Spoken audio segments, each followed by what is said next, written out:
A keni ndaluar ndonjëherë të mendoni nëse ato 30 monedha të famshme argjendi ishin vërtet një pasuri apo thjesht çmimi i një tradhtie të rëndomë? Historia që shumë njerëz njohin fshet detaje ekonomike, sociale dhe politike që ndryshojnë plotësisht mënyrën se si e kuptojmë vlerën e parave në kohët biblike. Sot do të zbuloni se çfarë blihej vërtet me monedhat antike, kush e kontrollonte pasurinë dhe pse disa transaksione ndryshuan fatin e popujve të tërë. Përgatituni ta shihni Biblën në një perspektivë krejtësisht ndryshe, bazuar në kontekstin historik real dhe zbulimet që pothuajse askush nuk i shpjegon. Qëndroni deri në fund sepse zbulimi i fundit mund të ndryshojë plotësisht atë që keni besuar gjithmonë për çmimin e tradhtisë dhe vlerën e vërtetë të këtyre monedhave. Regjistrohuni tani në kanal, lini pëlqimin tuaj dhe shpërndajeni këtë video me ata që duan të zbulojnë sekretet e fshehura të historisë biblike. Parat në kohët biblike, çfarë blihet vërtet me 30 monedhat e argjendta Jeruzalem, viti 33 i erës kristiane. Nata mbulon qytetin si një mantel i rëndë. Një burr përshkon rrugica të ngushta, duke u shmangur shikimeve dhe hyn në një sallë ku udhëheqësit fetar presin në një heshtje të llogaritur. Takimi zgjat pak. Shkëmbehen fjalë, mbyllet një marrëveshje. Kur ai del, mban një qese të vogël lëkure të lidhur në brez.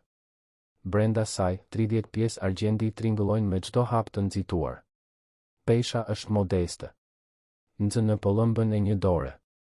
Por ajo grusht metali do të bëhet pagesa më famëkeqe e historisë njerëzore, duke bërtitur përmes shekujve si simbol i përjetshëm i tradhtisë. Për të kuptuar se çfarë vlenin vërtet ato monedha, duhet të ktheheni në një botë ku paraja nuk ishte numër në ekran, por djersë e shndërruar në metal solid.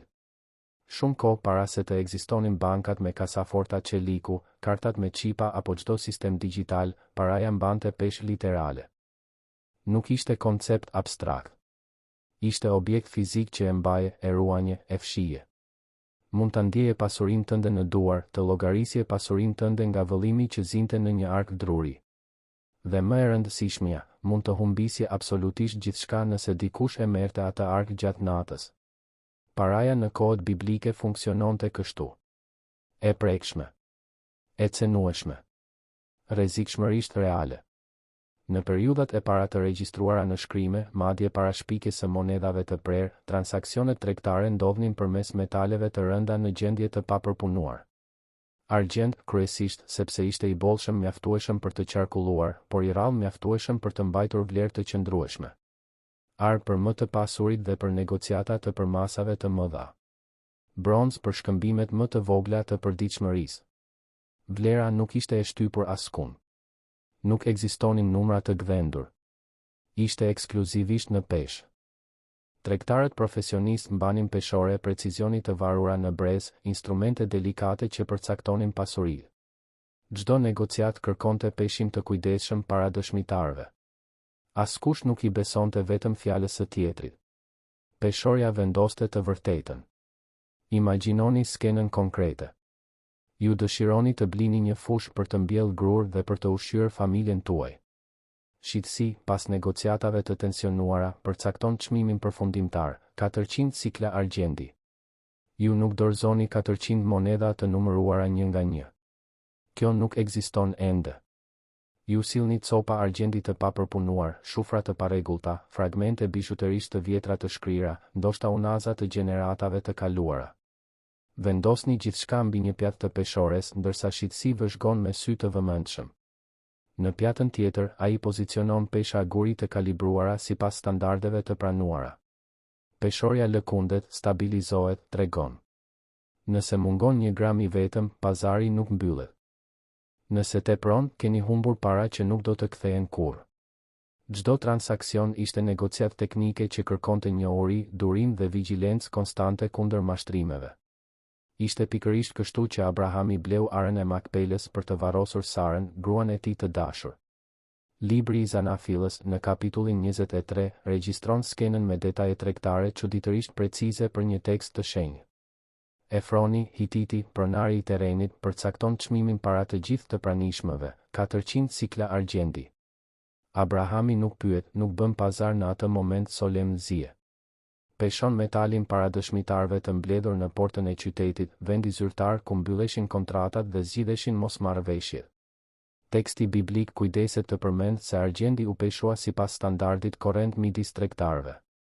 Nuk ishte vlerë simbolike apo e përafërt. Ishte transakcion formal me metodologji tregtare të pranuar në të gjithë tregun e kohës. Ky sistem peshimi krijonte një profesion absolutisht thelbësor, peshuesit zyrtar.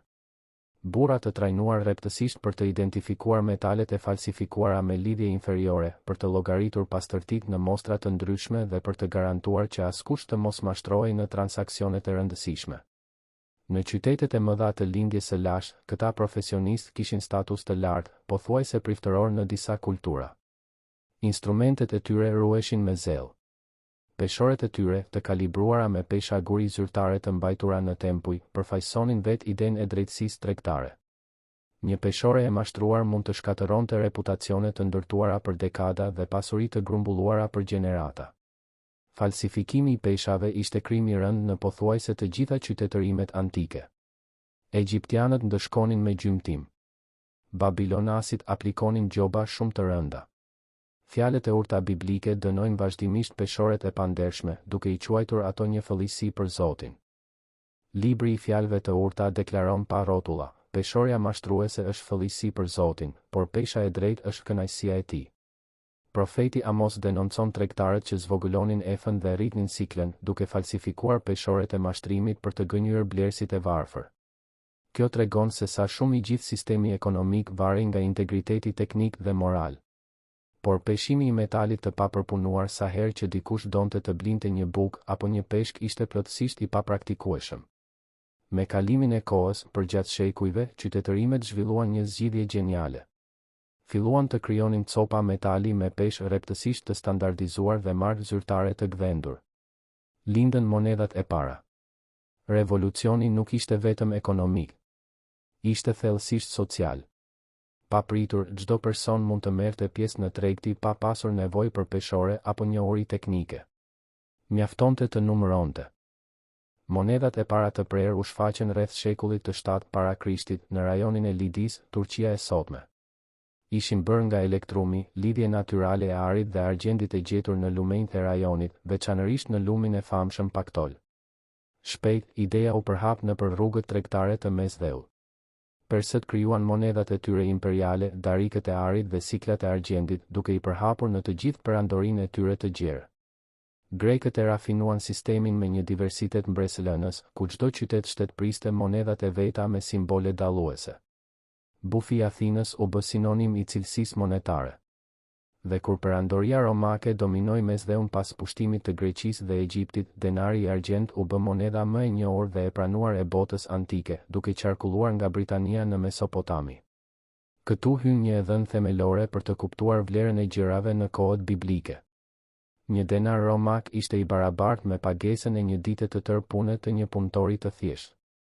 Ky informacion shfaqet drejt për drejt në Ungjil, në parabolën e punëtorëve të vreshtit në kapitullin 20 të Mateut. Pronari punson burra për të punuar dhe premton të paguajë një denar në ditë. Ishte paga standarde e kohës. As bujare, as shfrytëzuese. Minimumi i nevojshëm për mbijetesën e një familjeje të vogël. Mendoni se çfarë do të thotë kjo në terma praktik. Nëse fitonit një denar për një ditë pune të rëndë, duhet të punonit 6 ditë në javë për të mbajtur shtëpinë tuaj. Në ditën e 7, të shtunën e shenjtë, askush nuk punonte sipas përcaktimit fetar. Të ardhurat tuaja mujore silleshin rreth 24 denarve në muaj të mirë. Me këtë shumë të ngushtë, ju paguanit ushqimin për familjen, rrobat që konsumoheshin në punë, taksat romake që nuk falnin vonesat, tributet fetare për tempullin dhe borxhet eventuale të grumbulluara. Mbetet shumë pak. Çdo e papritur përfaqësonte krizë të menjëhershme. Shumëzojeni këtë realitet me mira familje që jetonin në fshatrat e Galiles dhe Judes.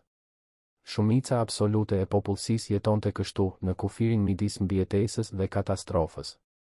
Bujq të vegjël, peshkatar, artizan. Njerëz që zgjoheshin para diellit dhe flinin të raskapitur. Njerëz për të cilët çdo monedhë përfaqësonte orë të tëra përpjekjeje fizike brutale. Kur Jezusi flet për parat në parabola, ai flet për këtë audiencë specifike. Njerëz që kuptonin në mënyrë viscerale peshën reale të çdo qindarke. Sistemi monetar i kohës ishte jashtëzakonisht kompleks. Nuk ekzistonte një monedhë e vetme ndërkombëtare.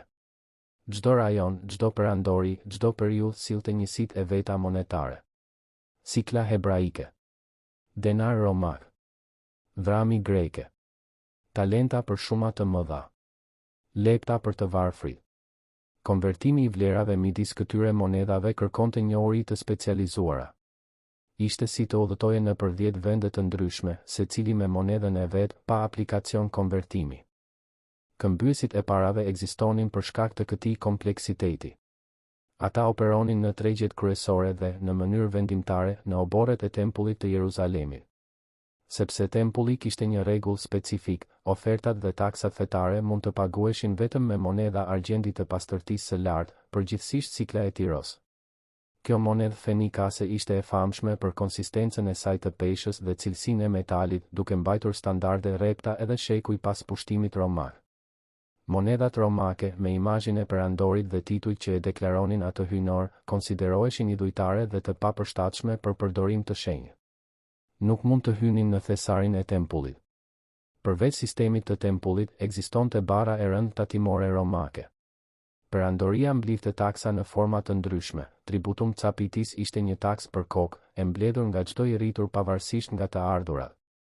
Tributum soli rëndonte mbi pronat e tokës. Kishte gjithashtu taksa mbi mallat e transportuara, taksa rrugore në rrugë dhe ura, tarifa portuale. Vlerësohet se një jude i thjeshtë i Galiles dorëzonte midis 30 dhe 40% të prodhimit të tij total në taksa të kombinuara për Romën dhe për tempullin.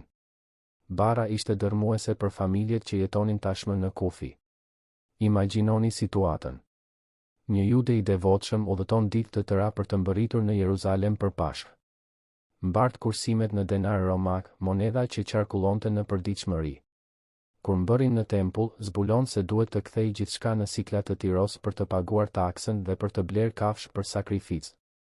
Këmbyesit e parave ngarkonin tarifa për konvertimin, shpesh midis 4 dhe 8%.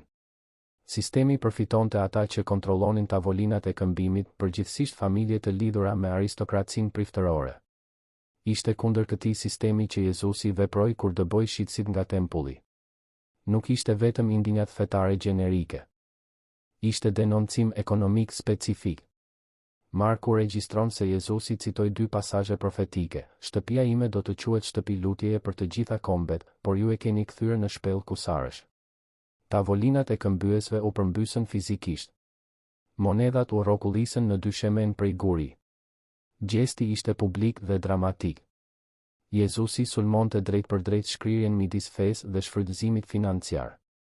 Por sa para qarkullonin në atë kohë? Dhe cila ishte diferenca midis të qenit i varfër, i mesëm dhe i pasur? Ungjit ofrojnë pista interesante dhe zbuluese.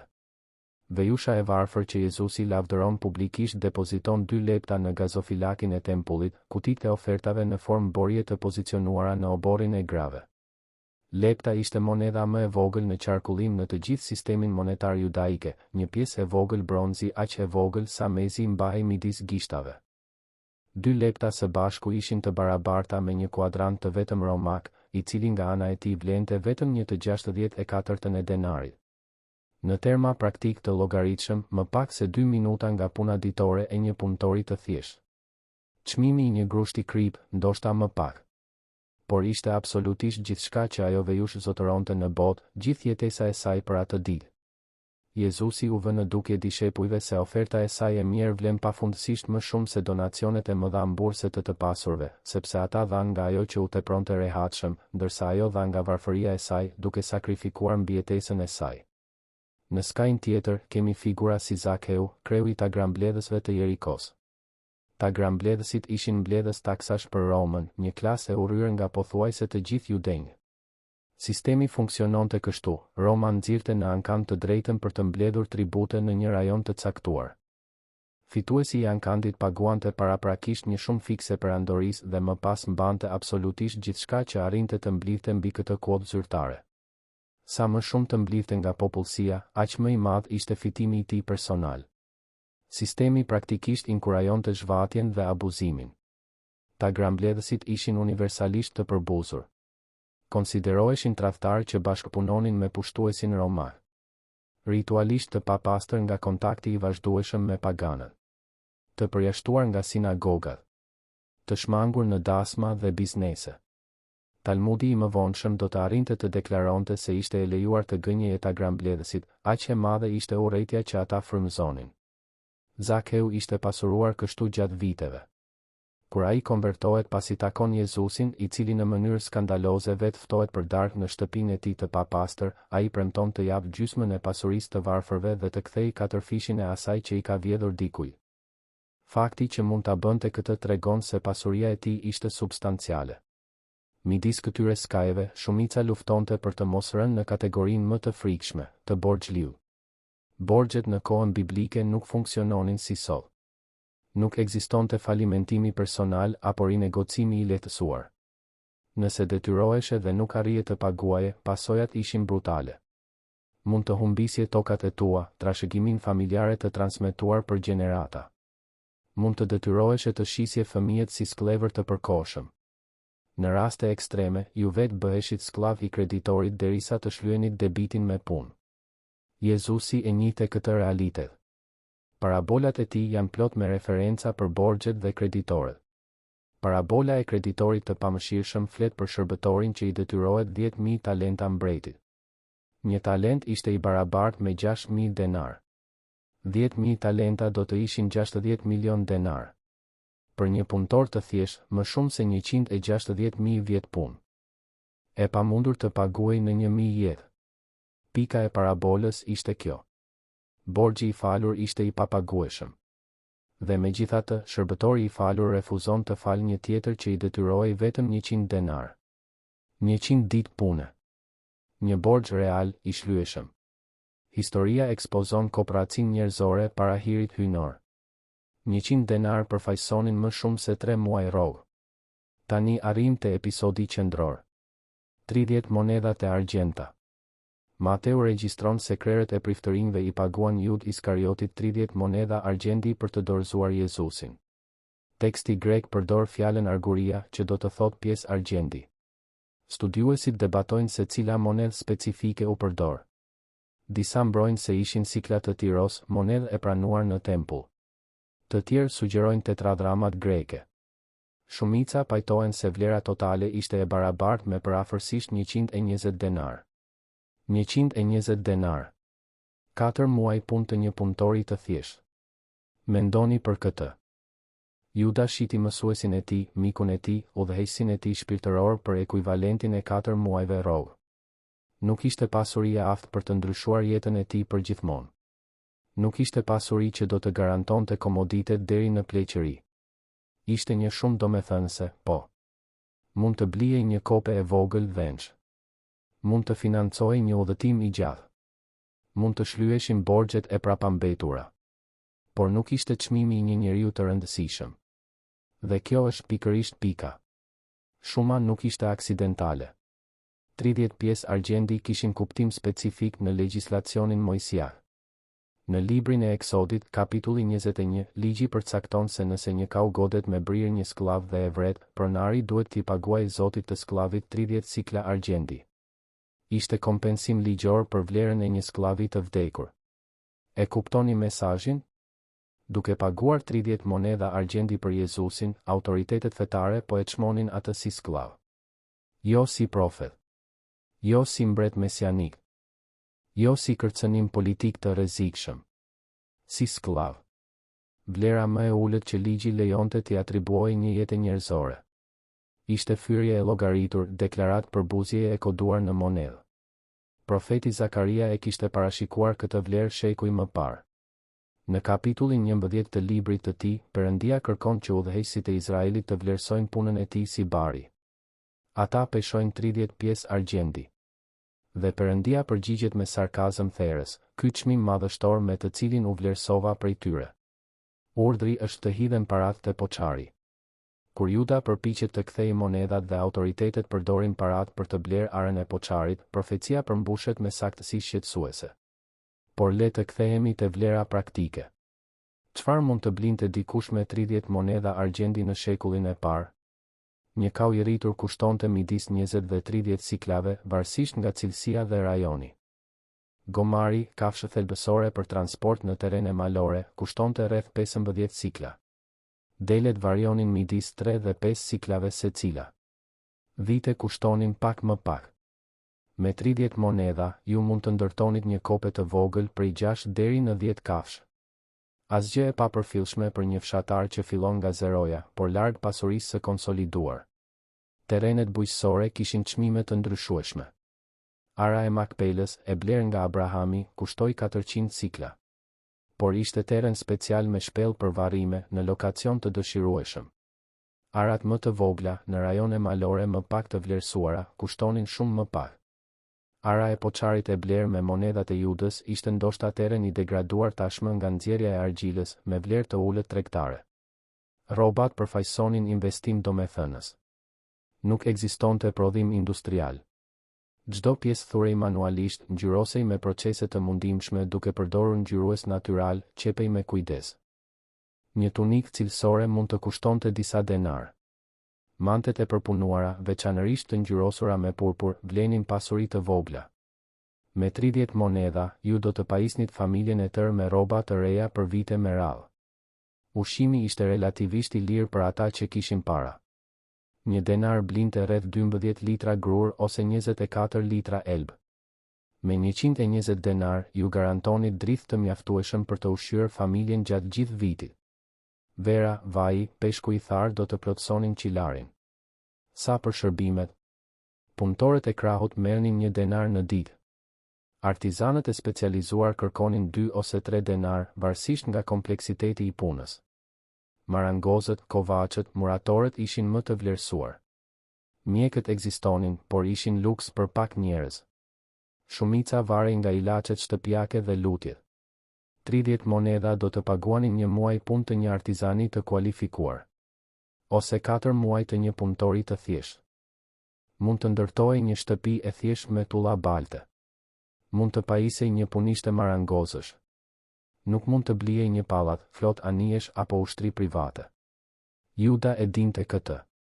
Ai administronte arkën e përbashkët të dishepujve, sipas Gjonin. Kishte njohuri për vlerat, çmimet, buxhetet ditore për të ushqyer 13 burra që udhëtonin nëpër Palestinë. Kur Maria e Betanis lyen Jezusin me parfum nardi të pastër, një vaj aromatik shumë i rrallë i importuar nga malet e Himalajeve përmes rrugëve tregtare të gjata dhe të rrezikshme. Juda ankohet se parfumi vlente 300 denar dhe mund të ishte shitur për të ndihmuar të varfrit. Teksti i Gjonit zbulon se shqetësimi i tij nuk ishte sinqerisht për të varfrit, por me faktin se ai vinte rregullisht nga arka e përbashkët që administronte.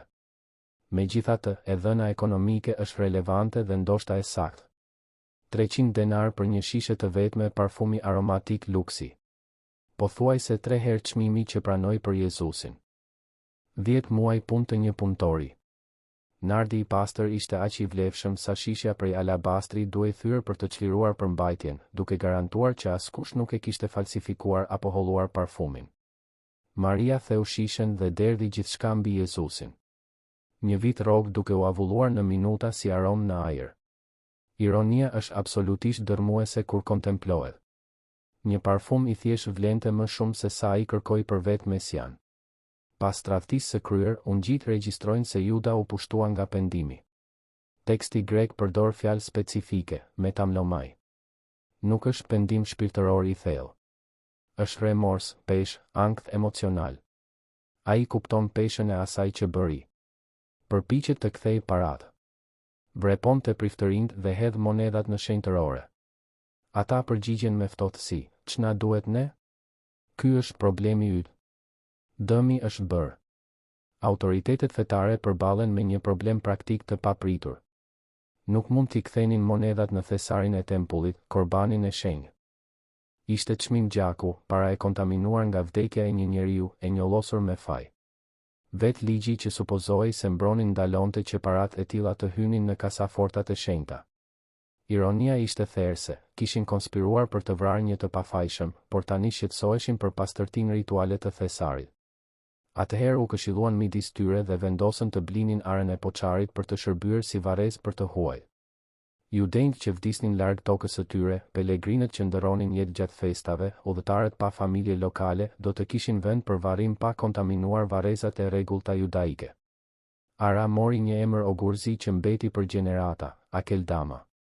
Në aramaisht, Ara e gjakut. Historianët antik regjistrojnë se vendi njihej ende me këtë emër shekuj më vonë. 30 monedha. Një arë sterile. Një varrez për të huaj. Çmimi i një jete i shndërruar në banesë për të vdekurit. Por paraja në kohët biblike nuk ishte kur vetëm për ekonominë. Ishte gjuhë morale e plotë.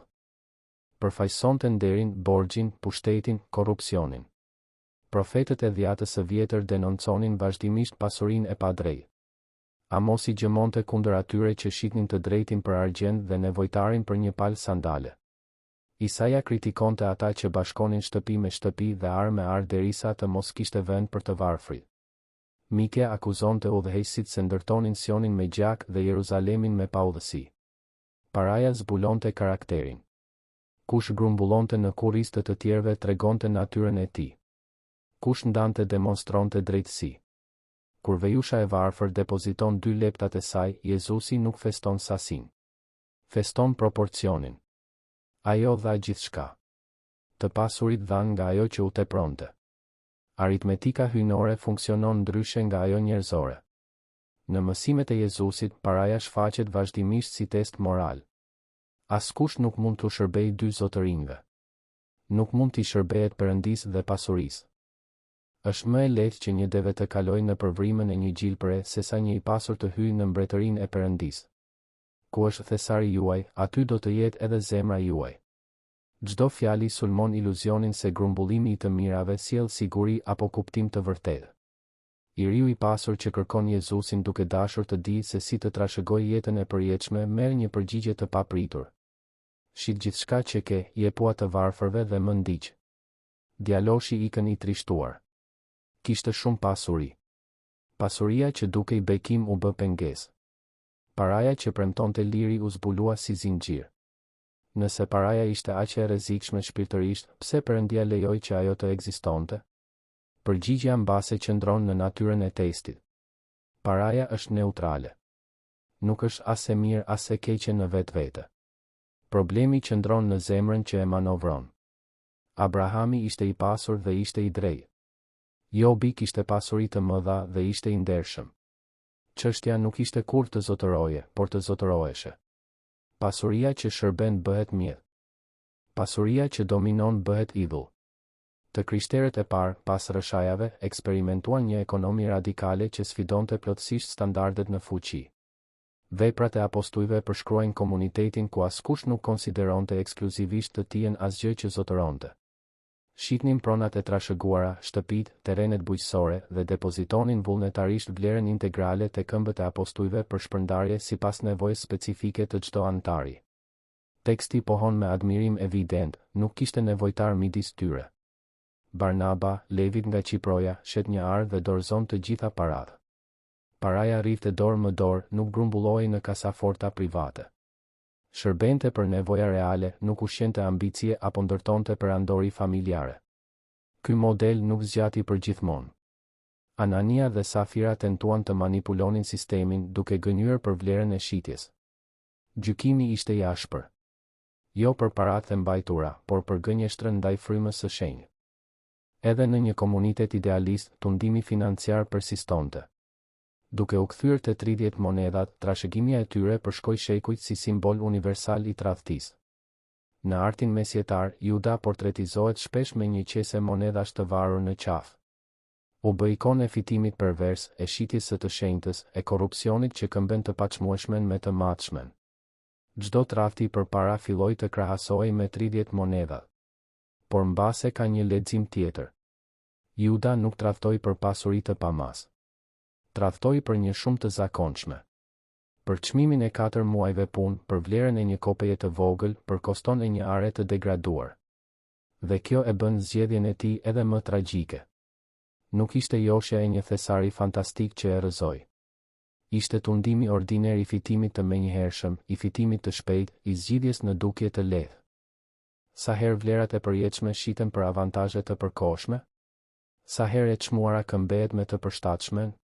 30 monedhat nuk kanë nevojë të jenë literale për të përsëritur modelin e tyre përmes shekujve. Sa herë që dikush braktis parimet për fitim, tradhton marrëdhëniet për interes, sakrifikon integritetin për komoditet, monedat tringullojnë përsëri në ndonjë sallë të errët. Në fund, paraja biblike zbulon atë që ka zbuluar gjithmonë, që kur metali i parë u peshua në një peshore. Jo vlerën objektive të gjërave, por vlerën që çdo zemër u atribuon gjërave. Juda llogariti se 30 monedha vlenin më shumë se shoqëria e Jezusit. Gaboi llogarin për të gjithë përjetësinë. Vejusha llogariti se 2 leptat e saj ishin maksimumi që mund të ofronte. Goditi llogarin para Perëndis. Monedat e argjenta që blen tradhtin nuk mundën të blinin paqe për ndërgjegjen e Judës. Nuk mundën të blinin gjumë të qetë apo lehtësim nga faji. Nuk mundën të blinin jetën e tij, të cilën ai e mbylli në dëshpërim.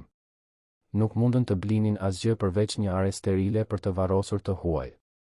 Paraja premtoi shumë dhe dorëzoi hiri. 2000 vjet më vonë, arkeologët ende gjejnë monedha antike të varrosura në rrënojat e qyteteve biblike të gërmuara metodikisht. Denar romak të gërryer nga koha dhe lagështia, sikla të Tiros të gjelbëruara nga oksidimi i bakrit në lidhje, lepta bronzi aq të konsumuara sa mezi njihen imazhet origjinale. Monedha të humbura në tregje, të harruara në shtëpi të shkatëruara nga pushtuesit, të varrosura me nxitim nga familje që iknin nga luftërat dhe që nuk u kthyen kurrë për t'i marrë. Metali që një ditë bleu bukë të ngrohtë, pagoi taksa me mlef, vulosi tradhti të hidhura dhe financoi ëndra të braktisura më pas, tani pushon i heshtur në vitrinat e muzeve të klimatizuar, i etiketuar me kujdes dhe i kataloguar në baza të dhënash digjitale. Humbi plotësisht funksionin origjinal që i jepte kuptim dhe pushtet. Mbeti vetëm si dëshmi memece e një bote që llogariste vlerën në formë në duke të ndryshme nga jona. Ose mbase jo edhe aq të ndryshme. Sepse pyetja mbetet e gjallë, duke përshkuar shekujt si një te impreh. Sa vlen ajo që nuk ka çmim? Sa do të kërkonit ju për të hequr dorë nga ajo që konsideroni të shenjtë? 30 monedha ende po numërohen në ndonjë tavolinë, në ndonjë vend, nga dikush që ende nuk e ka kuptuar se po bën pazarin më të keq të historisë. Paraja në kohët biblike nuk ishte kurrë vetëm për ekonominë. Ishte për zgjedhjet. Për atë që zbulon se kush jemi kur askush nuk po na sheh. Për peshën reale të gjërave që mbajmë në duar dhe në zemër. 30 monedhat blinin një skllav. Blinin një arë. Blinin 4 muaj mbijetesë. Por kur nuk arritën të blinin atë që Judës i duhej më shumë pasi i shpenzoi. Faljen. Dhe ky mbase është mësimi final që paraja biblike i mëson çdo gjenerate të gatshme për të dëgjuar. Disa gjëra thjesht nuk janë në shitje. Disa borxhe nuk mund të paguen me metal. Disa transaksione, pasi mbyllen, nuk pranojnë kthim. Monedhat vazhdojnë të tringullojnë përmes shekujve. Pyetja mbetet duke pritur përgjigje personale nga secili. Cili është çmimi juaj? A ekziston numër që do të blinte shpirtin tuaj? Qoftë përgjigja, kur të vi, jo 30 monedha argjendi që tringullojnë në një qese lëkure.